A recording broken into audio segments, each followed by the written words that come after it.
नमस्कार फ्रेंड्स, आपका वेलकम मेरे यूट्यूब चैनल अलाइस एकेडमी में। और दोस्तों, अभी हमने 4 या 5 वीडियो दी हैं आपको डीएसएसबी लाइब्रेरियन की। उसका कुछ मटेरियल मैं इकट्ठा कर रहा हूँ और कहीं से जैसे मटेरियल मिलेगा उस पर हम और डालेंगे।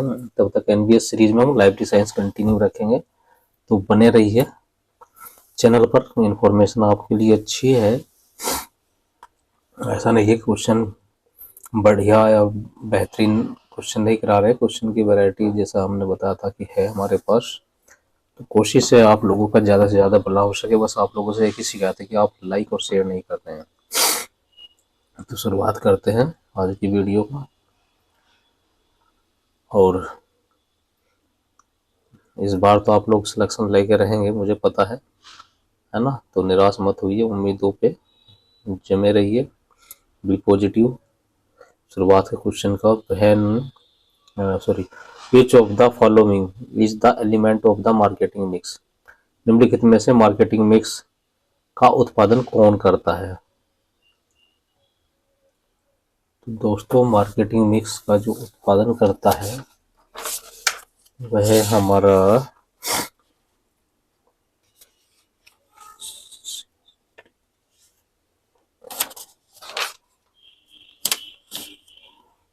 डी ऑप्शन है, पदार्थ।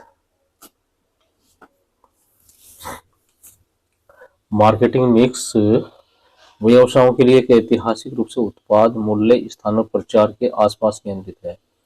मार्केटिंग मिक्स को हम मार्केटिंग टूल के सेट के रूप में भी परिभाषित कर सकते हैं, जो बाजार यानी कि फर्म लक्ष्य बाजार में अपने मार्केटिंग उद्देश्यों को आगे बढ़ाने के लिए उपयोग किया जाता है। नेक्स्ट है, which level of the library management is the responsible for the policies.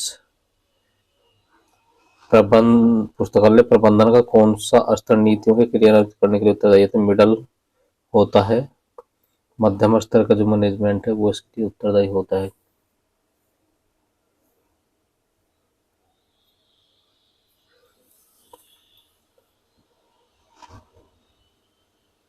किसी भी संस्था का शीर्ष स्तर प्रबंधन प्रशासनिक कार्य करता है। मध्यम स्तर प्रबंधन कार्यकर्ताओं के कार्यान्वित पर्यवेक्षण निगरानी तथा निम्न स्तर के मध्यम स्तर को नीचे के कर्मचारी के रूप में भी करते हैं, मॉनिटरिंग भी करता है निम्न कर्मचारियों के हमारा मध्यम। By which mode of the management science and research methodology are the formed. प्रबंध विज्ञान और शोध प्रविधियों की किस विधि बनते हैं। तो शोध की कौन सी विधि के द्वारा हमारे ये सब्जेक्ट बनते हैं। तो ये बनते हैं दोस्तों डिस्टिलेशन या आशवन के द्वारा। नेक्स्ट क्वेश्चन है, PERT का पूरा नाम क्या है। तो इसका नाम है program evaluation and review technique. अगला क्वेश्चन है, which of the following roads is critical in CPM. CPM में निम्नलिखित में से कौन सा पथ महत्वपूर्ण है। तो इसमें जो पथ महत्वपूर्ण है वह है हमारा बी है, लॉन्गेस्ट रूट है, सबसे लंबा पथ। और सीपीएम का पूरा नाम आपको पता ही होगा, क्रिटिकल पाथ मेथड है। महत्वपूर्ण पथ पद्धति सीपीएम या महत्वपूर्ण पथ विश्लेषण सीपीए क्या है, एल्गोरिज्म के लिए एक विशेष समय निर्धारण योजना की गतिविधियों का एक सेट है।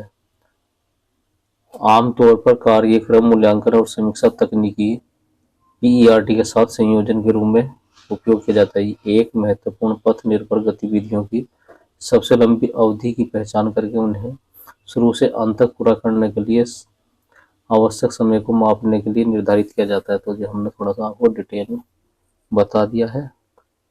नेक्स्ट क्वेश्चन है, मैचिंग के क्वेश्चन आते हैं। तो मैकग्रेगर का जो सिद्धांत एक्स है उसका संबंध हमारा निर्णय में कर्मचारियों की सहभागिता।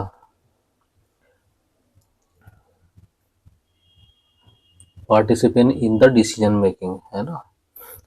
और मैकग्रेगर का वाई सिद्धांत इससे संबंधित है, तो कम बाह्य नियंत्रण से संबंध है, यानी कि लेस एक्सटर्नल कंट्रोल से है। यूनिटी ऑफ कमांड का संबंध है, तमाम शक्तियां एक व्यक्ति के पास होनी चाहिए, है ना।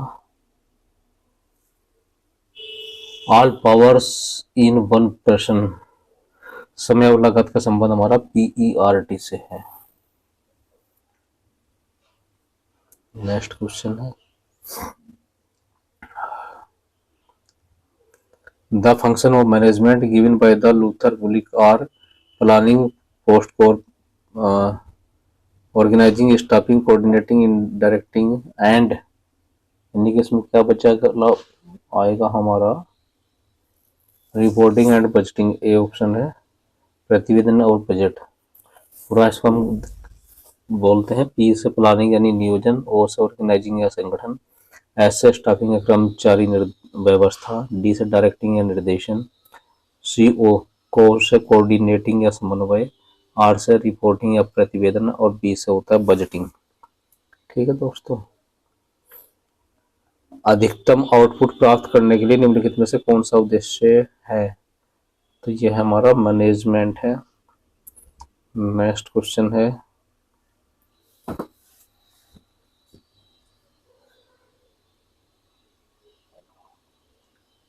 CPM किसके द्वारा प्रतिपादित किया है, तो केली और बालकर के द्वारा किया गया है।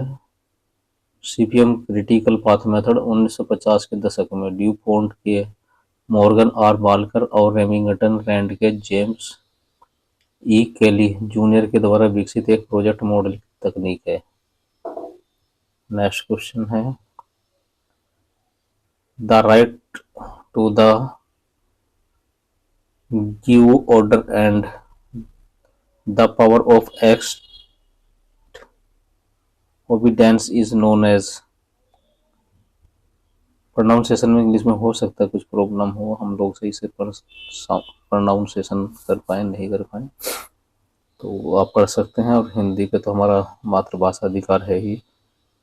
आदेश की देने का अधिकार और आज्ञाकारिता सटीक करने की शक्ति किस रूप में जानी जाती है, तो अथॉरिटी या प्राधिकार के रूप में जानी जाती है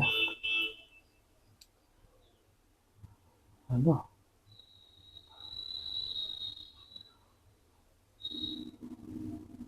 Authority is nothing about the right or power of the executive which the organization provides then with the aim of accomplishment of certain common organizational goal।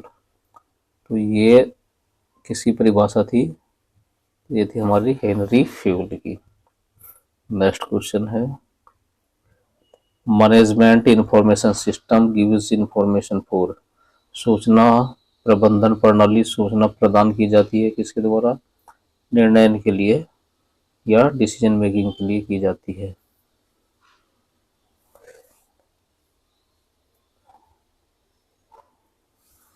Next question है,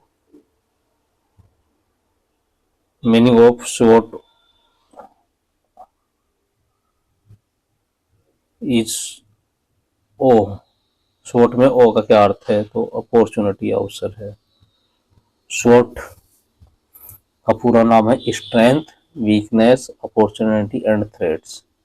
यह एक रणनीतिक नियोजन तकनीक है जिसका उपयोग किसी व्यक्ति या संगठन को व्यावसायिक प्रतिस्पर्धा या परियोजना से संबंधित शक्ति, कमजोरी, अवसर और खतरों की पहचान करने में मदद के लिए किया जाता है।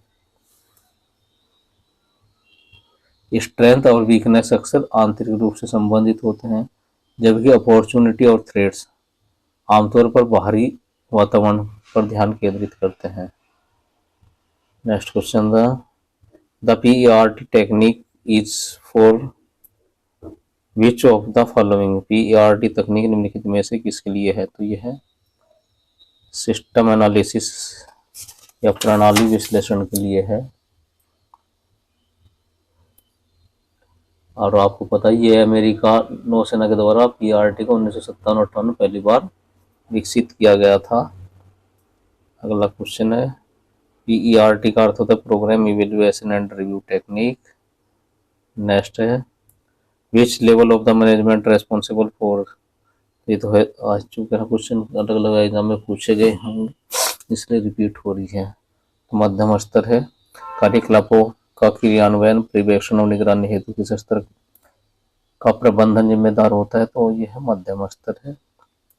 अगला क्वेश्चन है, which of the following is open source electronic resource system? निम्नलिखित में से कौन सा खुला स्रोत इलेक्ट्रॉनिक संसाधन प्रबंधन प्रणाली है? तो कोरल है इसका आंसर। और फ्रेंड्स, बढ़ते हैं अगले क्वेश्चन की तरफ।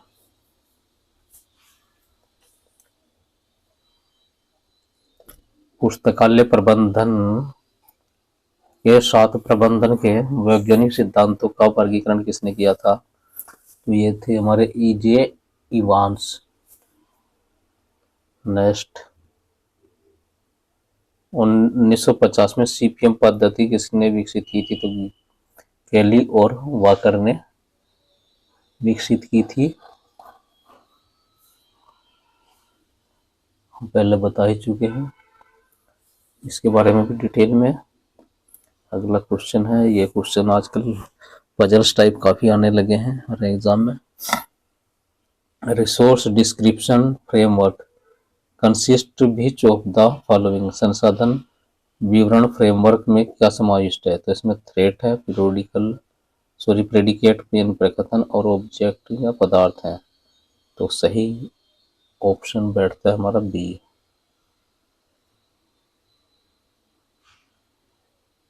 नेक्स्ट क्वेश्चन है, ए साउंड मार्केटिंग प्लान कंटेंट्स एक सक्षम विपणन योजना में क्या क्या शामिल होता है? तो दोस्तों, इसमें शामिल होता है हमारा